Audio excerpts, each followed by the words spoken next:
Meus irmãos, eu vos saúdo com a paz do Senhor.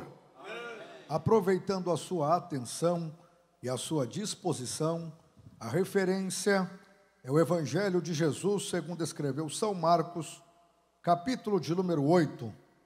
E eu gostaria de ler partindo do versículo de número 22. Se você possui o seu exemplar da Bíblia, a referência é o Evangelho de Jesus, segundo escreveu São Marcos, capítulo de número 8, partindo do versículo de número 22. Enquanto você busca esta referência, eu quero tecer os meus agradecimentos ao pastor Zilmar Miguel, na pessoa do pastor Adriano Uber de Mello. Na verdade, o pastor Adriano Uber de Mello é um amigo, cooperei com ele muitas vezes quando estava no Monte Alegre, e tive a grata satisfação de estar outras vezes aqui na sede, e eu já convidei ele para estar em Campinas. Eu estou ali trabalhando com o pastor Paulo Roberto Freire da Costa, a quem trago a saudação, mas o pastor Adriano é muito ocupado, mas ele prometeu aqui hoje que esse ano ele irá lá.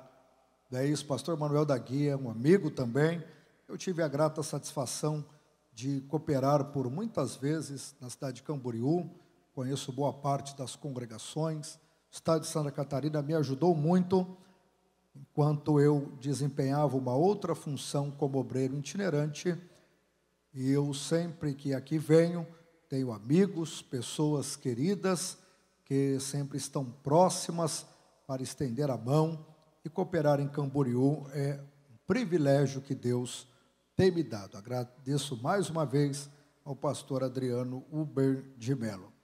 Evangelho de Jesus, segundo escreveu São Marcos, capítulo de número 8, versículo de número 22, diz assim, na tradução que eu vou ler: chegaram a Betsaida, trouxeram-lhe um cego e rogaram-lhe que o tocasse.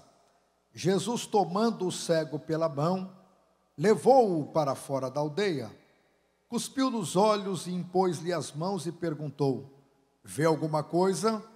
O homem, recobrando a visão, respondeu: vejo os homens, mas os vejo como árvores que andam. Então Jesus novamente pôs as mãos sobre os olhos dele e perguntou: vê? E este já estava restabelecido e já via ao longe. E então Jesus lhe disse: não entres na aldeia. Podem tomar assento, glorificando ao Senhor. Meus irmãos, nós estamos diante de um texto bastante conhecido daqueles que leem a Bíblia Sagrada, apesar de ser uma passagem única, ímpar, somente Marcos narra este episódio, mas os feitos de Jesus sempre foi propagado, principalmente curando cegos, até porque o profeta Isaías, por pelo menos duas oportunidades, em Isaías no capítulo 35 e o versículo de número 5, Isaías 42:7, diz que quando o Messias se manifestasse, ele abriria os olhos dos cegos. Ou seja, Isaías está destacando alguma das manifestações do Messias. Jesus então está presente entre os filhos de Israel, e ele vem operando milagres, prodígios e maravilhas, ao ponto do evangelista Marcos, no capítulo de número 1, e no versículo 37, dizer que todos buscavam a Jesus, não importava o local onde Jesus estava. Se Jesus começasse a pregar dentro de uma casa, como pregou na cidade de Cafarnaum, em São Marcos no capítulo 2, versículo 2, a multidão corria para lá. Se Jesus estivesse em um lugar ermo e desértico, como nos diz São João no capítulo 6, versículo 2, a multidão estava ali. Se Jesus começasse a pregar perto do porto, como estava pregando em Tiberíades, como nos diz São Lucas no capítulo 5, versículo 2, a multidão concorria para lá. Não importava o local aonde Jesus estava. Diz Lucas no capítulo 12, versículo versículo 1, que eles não podiam tirar os seus pés do local, porque perdendo a sua vaga ali, não conseguiriam retornar mais para lá. Era Jesus chamando a atenção de todos os israelitas, com milagres, prodígios e sinais. Marcos então registra que Jesus agora está indo a Betsaida. E o que foi Betsaida no ministério de Jesus? Vejam só que, apesar da multidão se aglomerar, se aglutinar, concorrer para onde Jesus estava, Jesus tinha momentos a sós, Jesus tinha momentos de retiro. É por isto que é comum você ler em São Marcos 6:31, retirou-se Jesus para um lugar ermo e desértico. É comum você ler em Lucas no capítulo 4, versículo 42, e retirou-se Jesus para um lugar afastado. Vez por outra, Jesus buscava lugares como lugares de retiro, lugares para estar a sós na presença de Deus. Por quê? Porque isto é prioridade. Prioridade não é um verbo que dá para ser conjugado no plural. Pelo contrário, prioridade é aquilo que é único, prioridade é aquilo que é exclusivo, prioridade é aquilo que é ímpar, prioridade é aquilo que é especial. Se é secundário, terciário, não é prioridade. Jesus tinha prioridade de estar diante de Deus. Eu vejo muita gente dizendo: eu não tenho tempo. Se o dia tivesse 100 horas, nós também reclamaríamos e diríamos: não tenho tempo, porque 100 horas não foi suficiente. É tudo muito corriqueiro, é tudo muito atropelado, os dias são agitados. Mas não reclame que você não tem tempo, porque em Eclesiastes no capítulo 3, versículos de número 1 a 16, Salomão catalogou 28 tipos de tempo. E qual é a mensagem de Salomão? Tem tempo para tudo. Se você se programar, se você se preparar, se você agendar as coisas, tem tempo. O que você não pode estar murmurando e reclamando é que não tem tempo. Agora, dentro deste tempo, você precisa ter um momento exclusivo para estar diante de Deus, para derramar a sua alma diante de Deus. Jesus tinha momentos exclusivos para derramar a sua alma diante de Deus. Jesus está chegando em Betsaida, e os moradores de Betsaida, pastor Adriano, conhecia Jesus. Por quê? Porque um judeu só recebia o outro judeu por mais de uma vez em sua cidade, por 2 motivos. Quando você vai ler em São Marcos 2:1, dizendo: voltou Jesus mais uma vez a Cafarnaum. Por que mais uma vez? Porque os moradores de Cafarnaum tratavam Jesus com amistosidade, como amigo, e também lhe davam hospedagem. Quando um judeu voltava por mais de uma vez a uma cidade, é porque ele fora bem recebido. Se Jesus está voltando a Betsaida, é porque os moradores de Betsaida sempre recebeu bem a Jesus. Sabe qual é o segredo do seu sucesso e do meu? Não é porque você é graduado, pós-graduado ou ainda pós-doutorado. Sabe qual é o segredo do seu sucesso? Não é porque você trabalha em uma empresa que lhe proporciona alguns benefícios, não, ou é um empresário bem sucedido. O segredo da sua vida, o sucesso que você obtém, é porque Jesus entrou na sua cidade. Eu não sei em que ocasião foi, eu não sei quando foi, mas desde o dia que ele entrou, a sua vida nunca mais foi a mesma. Sabe por quê?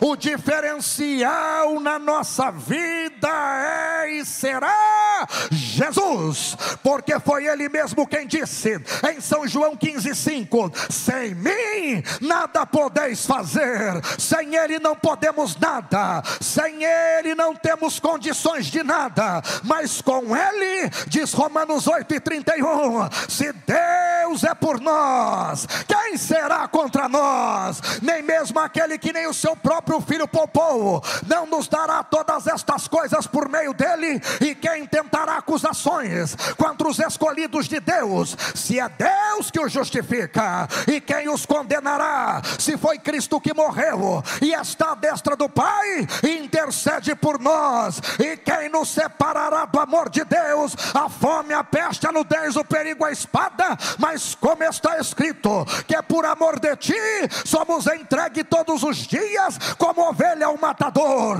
Mas em todas estas coisas nós somos mais do que vencedores. Sabe o que significa mais do que vencedor no original? Super conquistador.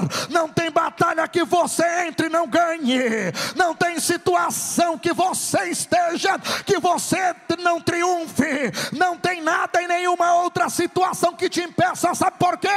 Mais do que vencedor, porque eu estou bem certo que nem a vida, nem a morte, nem os anjos, nem potestade, nem a altura, nem o presente, nem o porvir nos separará do amor de Deus que está em Cristo Jesus, o seu Senhor. Se você pode celebrar como Paulo celebrou este cântico de vitória, eu te digo, você com Deus é maioria, você com Ele é maioria. Jesus está chegando em Betsaida, os moradores ficam em polvorosa, porque Jesus chegou ali, Jesus ali está. Como eu disse, Jesus era conhecido dos moradores. Depois da primeira multiplicação de pães, em São Lucas 9:10, sabe aonde Jesus estava? Em Betsaida. Jesus vai chegando ali, os moradores já criam expectativas, como quem diz, vamos ver milagres, vamos ver prodígios. Jesus então agora, quando entra na cidade, eles apresentam um cego a Jesus. Jesus, conhecendo a lei, sabia que não podia lançar tropeço diante do cego, como nos diz Levíticos 19:14, e nem podia amaldiçoar o cego, como nos diz Deuteronômio capítulo 27 e versículo de número 19. Então agora, quando eles empurram o cego, Jesus toma a primeira atitude. E que atitude é essa, pastor? Jesus segura na mão deste cego. Qual é a lição que Jesus está dando aqui, pastor Manuel da Guia? Lembre-se que foi o próprio Jesus quem disse em São Lucas 6:31, não pode um cego guiar outro cego, porque se ambos forem cegos, cairão e tropeçarão. Quando Jesus segura na mão deste cego, ele está dando a primeira lição, que é: a partir de hoje, o guia da sua vida serei eu. A partir de hoje, quem vai te guiar sou eu. A partir de hoje, o GPS da caminhada, a bússola da jornada, a rota do caminho, a diretriz do seu viver, sou eu quem dará. E este homem é cego, ele tem que confiar 100% nas mãos de Jesus. Sabe qual é a diferença hoje? É que as pessoas dizem que confiam em Deus. Não, se entregue como este cego nas mãos de Jesus, dizendo: Ele vai me guiar, Ele vai me conduzir, Ele vai me direcionar, Ele vai me nortear. Entregue sem restrição, se entregue sem reserva. Sabe por quê? Você está na mão mais segura da história, que é a mão de Jesus. Assim você vai poder cantar o Salmo 37:5, dizendo: entrega todo o teu caminho ao Senhor, confia nele e ele tudo fará. você vai poder dizer o que está escrito em Gálatas 2:20: já não vivo mais eu, mas Cristo vive em mim, e a vida que vivo agora, viva na fé do Filho de Deus, o qual se entregou por mim. Isto é confiança 100%, isto é credulidade integral, isto é dizer: eu estou nas mãos mais seguras, as mãos de Jesus. Jesus segura na mão dele e vai operar ali. Não, Jesus tira ele para fora da cidade. Quando todos expectam que Jesus vai fazer um milagre em meio à turba, em meio à multidão, aonde estão todos concentrados, não, Jesus tira ele para fora da cidade. Jesus arranca ele do meio da multidão. Jesus leva ele para um lugar ocultado, para Deus trabalhar na sua vida e na minha vida. Muitas das vezes ele nos leva a lugares secretos, a lugares ocultos. Ele nos tira do meio da multidão. Tem pessoas dizendo: olha, eu quero que Deus opere na frente de todos, eu quero ser midiático, eu quero estar entre os meios, eu quero aparecer, estar debaixo de um holofote, de um pedestal. E Deus está dizendo: não, vou te tirar para fora da cidade, vou te trabalhar diferente, vou te talhar diferente, vou operar na sua vida diferente. E não estranhe se isto acontecer. Não é porque os homens não te reconhecem, não é porque as autoridades não lembram de você, é que desde o dia que você se entregou a Jesus, Ele faz do jeito que Ele quer, como Ele quer, da maneira que Ele quer, e agindo Ele quem impedirá. Lembra de Elias? Elias pensou que estava no ápice, e dali era só ascender e ascender. Quando ele profetiza em 1 Reis 17:2, dizendo: não haverá chuva e nem orvalho, o próximo passo na lógica humana é: Elias vai ascender, Elias vai ser conhecido da turba, os reis circunvizinhos, os monarcas adjacentes vão ter que se curvar diante de Elias. Veio a palavra do Senhor a Elias em 1 Reis 17, dos versículos 5 a 8: levanta e vai ao Querite, e lá eu vou te sustentar com quê? Com pão e carne, e beberás da água do Querite. Segunda vez que vem a palavra do Senhor a Elias, em 1 Reis 17:14: eu vou te prosperar em tempo de crise, porque não vai faltar a farinha da panela, o azeite da botija continuará ali, porque Deus quis prosperar em meio à crise. Terceiro, se o filho da viúva morrer, 1 Reis 17:21, quem faz milagre ainda sou eu, quem faz milagre ainda sou eu. Quanto tempo eu vou ficar guardado? Quanto tempo eu vou ficar ocultado? Quanto tempo eu vou ficar ali escondido? 3 anos e 6 meses. Para quê? Para aprender a depender de Deus, que Deus cuida da sua necessidade, que Deus te faz prosperar em meio à crise, e que Deus é Deus de milagre. Eu não sei quanto tempo você está ocultado, eu não sei por quanto tempo você está guardado, eu não sei por quanto tempo ninguém mais lembra do seu nome, mas anônimo é uma palavra dos homens. Deus não conhece a palavra anônimo, sabe por quê? Os olhos do Senhor, Zacarias 4:10, estão sobre toda a terra. Os 7 olhos de Deus estão contemplando a sua vida, a vida dos seus, o que você está fazendo. Deus não te perdeu de vista, não. Ele só te tirou para fora da cidade para trabalhar do jeito dele, para te talhar do jeito dele, para te esculpir na forma dele, para te aperfeiçoar. Levou para fora da cidade para fazer da maneira dele. Chegando ali, olha o método de Jesus: colocou a mão, ele aceitou bem, porque Hebreus capítulo 6, versículo 2. A doutrina da imposição de mãos é bem aceita. Não vou entrar nesta parte, até porque eu preciso avançar. Colocou a mão, cuspiu nos olhos e disse: vê. A mão foi bem aceita. O trivial, o tradicional, o batidinho, aquilo que está acostumado a acontecer, o rotineiro, o dia a dia, recebeu bem. Quando ele cuspiu nos olhos, perguntou: vê? Cuspir nos olhos, lá em Levítico 15:8, sinal de rechaçamento. Deuteronômio 25:9, quando aquela não era remida, podia escarrar naquele que não remiu. Jó diz que foi cuspido. Jó 30, versículo 10. O Senhor Jesus, em São Marcos 14, 63 e 64, diz que foi escarrado, cuspido por aqueles que estavam ao seu redor. Ou seja, quando Jesus faz isto, o que é que ele quer dizer? Eu vou mudar o método. O método hoje não é tradicional. O método hoje não é trivial. O método hoje não é aquilo que você recebe bem, aquele batidinho, não é a monotonia, não é o marasmo, não é o rotineiro. Sabe por quê?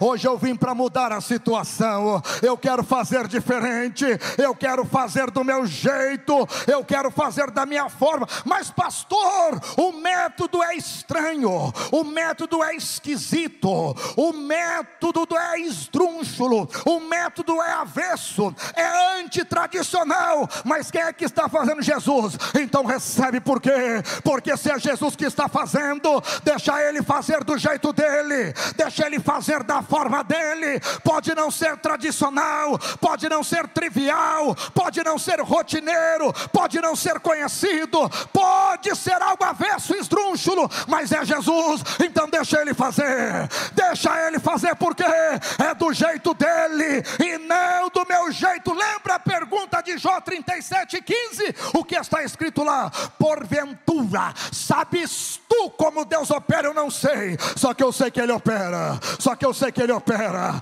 só que eu sei que Ele opera, só que eu sei que Ele opera. Tem dia que eu espero o sinal de Deus. Elias, na 7ª vez que o moço lhe deu a notícia, em 1 Reis 18, 47 e 48, ele já desceu do monte dizendo: viu uma pequena nuvem do tamanho da mão de um homem, então é sinal de Deus, vamos correr. Mas tem dia que Deus não dá um sinal, pastor Adriano. Lá em 2 Reis 3:16, Eliseu disse assim, pastor Manuel da Guia: amanhã não tem chuva, amanhã não tem relâmpago, amanhã não tem trovoada, mas nós já fizemos covas, nós estamos debaixo da obediência ao profeta Eliseu. Então ele disse: mas Deus fará chover. Tem dia que não tem vislumbre de nada, tem dia que não tem sinal de nada, tem dia que nós estamos com a fé em decréscimo, estamos numa baixeza espiritual, num declive na vida cristã.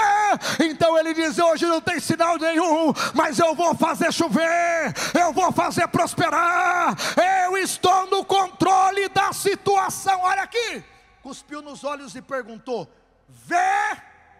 Falou: vejo os homens, mas eu vejo como árvores que andam. E eu caminho para o final.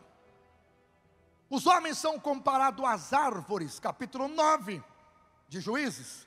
Quem lê Isaías 55 ou Eclesiastes 11, percebe que é um alegorismo falando acerca dos homens em comparativo a árvores. Ele está vendo como? Embaçado, resvalado, sem riqueza de detalhes, turvo, não consegue ter nitidez. Mas quem olha de fora diz: está bom demais. Para quem ia morrer cego, está enxergando embaçado, turvamente, encrespado, de longe, sem riqueza de detalhes, está bom demais. Mas qual é a palavra de Jesus? Vê, ele diz, como árvore, embaçado, encrespado, sem riqueza de detalhe. Ao pé da letra no original, estou enxergando como alguém que acorda depois de dormir muito. Sabe aquele relance quando você acorda e você não tem nitidez? É esta palavra que está no original grego. Não tem riqueza, turvo, está embaçado, sem riqueza de detalhe. Mas para quem ia morrer cego, está bom demais. Mas Jesus pergunta: vê, é como se dissesse este homem: está bom, mas pode melhorar. Vejo embaçado, turvo, sem riqueza de detalhes. Vejo distante, encrespado. Está bom, verdade. Para quem ia morrer cego está bom. Só que ele está diante daquele que pode mudar as coisas. E quem começou a boa obra, Filipenses 1:6, ele não deixa do mesmo jeito. A tendência é aperfeiçoar. A tendência é aperfeiçoar. Se ele está trabalhando no vaso, ele vai terminar. Se ele está trabalhando em sua vida, ele concluirá. Aquilo que ele começou a fazer, vai até o final. Por quê? Porque quem começou a boa obra é fiel. Agora, olha o mistério dessa passagem. Quando eu digo para Jesus o que ninguém nunca disse, Jesus faz na minha vida o que ele nunca fez por ninguém. Quando eu digo para Jesus, por quê? Porque ninguém nunca indagou um milagre de Jesus. Jesus encontrou com 2 cegos. São Mateus 9:29. Tocou uma vez em cada cego, curou. São Mateus 20:34, encontrou com mais 2 cegos. Tocou uma vez em cada cego, curou. Encontrou-se com leproso em Marcos 1:41, tocou uma vez só, curou. Encontrou com a sogra de Pedro, Marcos 1:31, tocou e curou. Encontrou com a filha de Jairo, Marcos 5:41, tocou, curou. Para Jesus curar alguém, tocava uma vez só, curava. Jesus não precisava de 2 tocares para curar alguém. Até então, ninguém havia replicado, falado para Jesus que não estava bom. Mas quando este homem diz assim: vejo como árvores que andam, não vejo perfeitamente nem nitidamente. Jesus nunca precisou tocar em ninguém 2 vezes. Ele disse: então peraí, vou te tocar de novo. E ele tocou pela 2ª vez. É a primeira vez que Jesus toca 2 vezes em alguém. E ele pergunta: está bom? E ele disse: agora eu vejo perfeitamente. Vejo de longe, vejo de perto, vejo com riqueza de detalhe. Sabe por quê? Porque Jesus tocou pela 2ª vez. Pode ser que aquilo que você está expectando, anelando, pode ser que aquilo que você está pedindo ou clamando, não aconteceu no primeiro tocar. Não desista, sabe por quê? A Bíblia diz em Jó, no capítulo 8 e no versículo 7, se o seu primeiro estágio foi pouco, o seu último estágio será maior do que o primeiro. Eclesiastes 7:8, melhor é o fim das coisas. Ageu 2:9, a glória da última casa, ou seja, o que Deus está para fazer por último, marcará a sua vida. Sabe o que é isto? Permita que Ele te toque de novo. Permita que Ele te troque de novo. Permita que Ele te alcance de novo. Permita que o tocar dEle seja para você nesta noite. E se Ele pergunta: vê? Ele disse: perfeitamente. Com a permissão do pastor Adriano, fique em pé. Eu quero terminar. Vê como? Vejo de perto. Ver de perto às vezes é uma naturalidade. Gênesis 13:10. Abraão disse a seu sobrinho: o que vê? Vejo o que está diante de mim. O que é? Sodoma e as fronteiras com Gomorra. Ver o que está diante de mim não é tão difícil. Quando Ló saiu, Abraão alçou a sua visão depois da ordenança divina, dizendo: Abraão, contempla o norte. Olha para cima. E ele olhou. Veja o sul, para baixo, os extremos entre leste e oeste. E ele disse: vi tudo. E então disse o Senhor: aquilo que os seus olhos puderem contemplar, é este o local, ou é isto que eu lhe entregarei? Aonde você puder alcançar o seu olhar, é o que Deus tem para você. Riqueza de detalhes, vejo nitidamente. Não é mais sombrio, não é mais encrespado, não é mais turvo, não é mais embaçado, é com riqueza de detalhes. Eu comecei este ano passado foi bom, depois que nós passamos por aquele turbilhão de situações, e pela pandemia que a humanidade toda vivenciou de modo mundial, 23 foi bom, e 24 pode melhorar. Deus pode melhorar o que Ele começou a fazer na sua vida. Deus pode começar, não, Deus pode terminar o que Ele já começou a fazer na sua vida. Deus não vai regredir o que Ele começou a teu respeito, pelo contrário, o caminho do justo é assim, de força em força. Salmo 84:7, é como a luz da aurora, Provérbios 4:18, brilhando, brilhando, ou seja, melhorando e sempre melhorando, é de fé em fé. Romanos 1:17, é uma fé hoje, outra credulidade amanhã, é de glória em glória, segundo Coríntios 3:18, é dia após dia, segundo Coríntios 4:16, o que é isto? Ele vai aperfeiçoando, Ele vai aperfeiçoando. Antes de eu entregar o microfone ao pastor Adriano, eu quero orar por pessoas que aqui estão. Eu não sei o que é que você está expectando para melhoramento, mas eu quero lhe dizer que Ele pode melhorar. Ele pode aperfeiçoar o que Ele começou. Este ano de 2024 pode ser o divisor de águas no que tange ao melhoramento de Deus para você. Deus pode fazer algo maior, algo mais volumoso, algo mais ascendente. O que é que está bom, mas pode melhorar? Eu não sei, mas eu quero lhe dizer, se você tem esta necessidade e quer sair do seu lugar, e eu tenho um minuto para terminar, eu quero orar por você nesta noite. Pastor, está bom, mas Deus prometeu algo maior. Deus disse que a salvação não era somente para um ente, não, salvaria toda a família. Ele disse que não abriria somente uma porta, não, que todas as portas estariam abertas diante de mim. Ele não falou diante de uma oportunidade somente, Ele disse que me daria a oportunidade. Então eu quero lhe dizer e trazer à baila esta mensagem.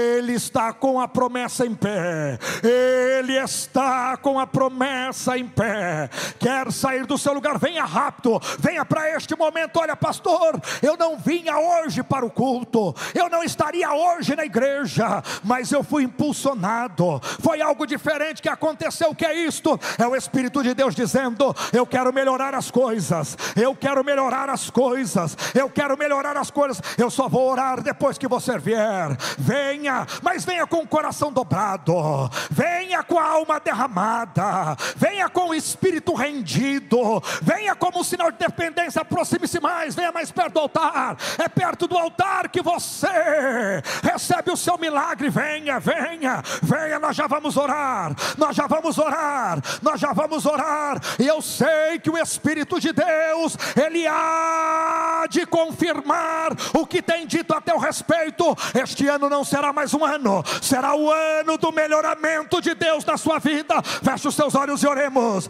Santo Jesus, Santo Jesus, eu não sei o que este teu filho, eu não sei o que esta tua filha está aguardando, está desejoso, está desejosa. Eu não sei qual é a expectativa dele, eu não sei qual é a expectativa dela, mas o Senhor começou a boa obra, e quem começou a boa obra pode aperfeiçoar, pode melhorar.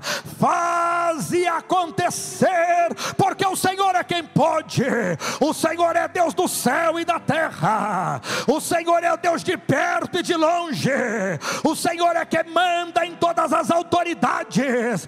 No Senhor está todo o poderio. Alá for que anda rava cheia, alá e joa, ande remenecala for que anda raia.